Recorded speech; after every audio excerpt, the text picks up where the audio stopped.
हैं तो रास्ते में मां अहिल्या जड़वत अवस्था में प्राप्त हुई। पुराणम निर्जनम रम्भ्यम पापृक्षम मुनिपुंगवम।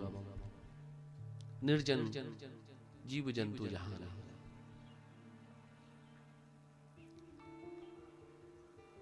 भगवान से किसी ने पूछा कि गुरुजी ने नहीं बताया इनके बारे में।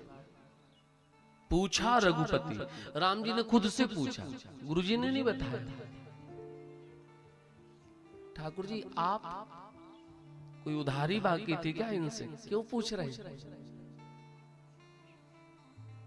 सरकार कहते हैं कि मेरा एक भगत हुआ जिसका नाम प्रहलाद था। प्रहलाद ने मुझे राजमहल के खंभ से प्रकट कर दिया था। मैं किसी का उधार नहीं रखता, मैं भगवान हूं। जीव ने किसी का उधार रखता है तो हम तो ठाकुर जी हैं। हमारे एक भगत ने हमको खंभ से नरसिम्हा बना के प्रकट कर दिया था। अब मैं कैसा भगवान कि एक भगत ने पत्थर से भगवान को प्रकट कर दिया। अरे मैं कैसा भगवान कि एक पत्थर से एक भगत को प्रकट न कर पाए। आज वो उधारी चुकाने का समय आ गया है। और पत्थर होने की पीड़ा भगवान से ज्यादा कौन जान सकता है? है? जितने विग्रह हैं सब में हम लोग पाषाण के ही तो मूर्ति खंड बनाते हैं।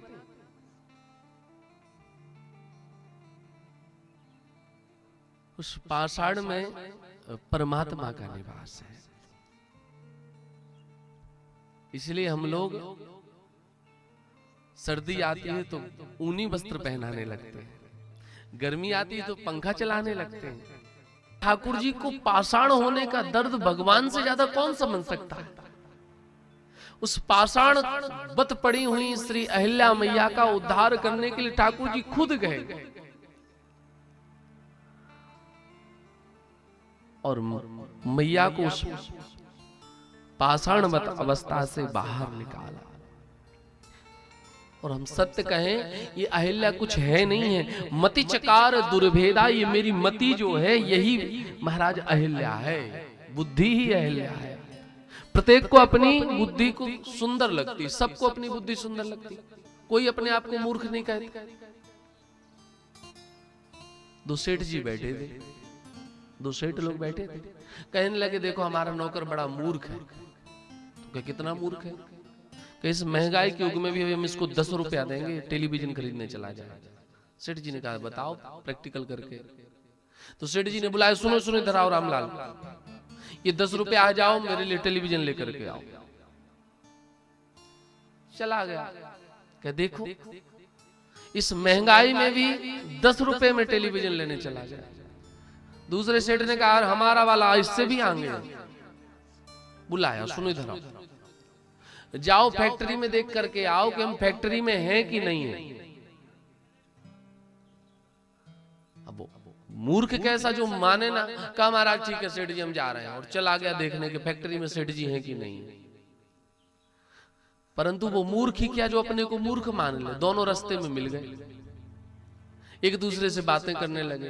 पहला मिला जिसको 10 रुपया दिए थे, वो कह रहा हमारा सेठ बड़ा मूर्ख है।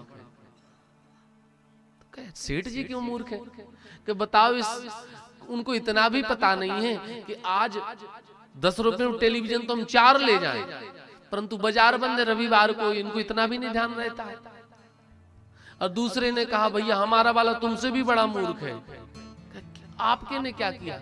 कह रहा है उनसे कि जाओ फैक्ट्री में देख करके आओ।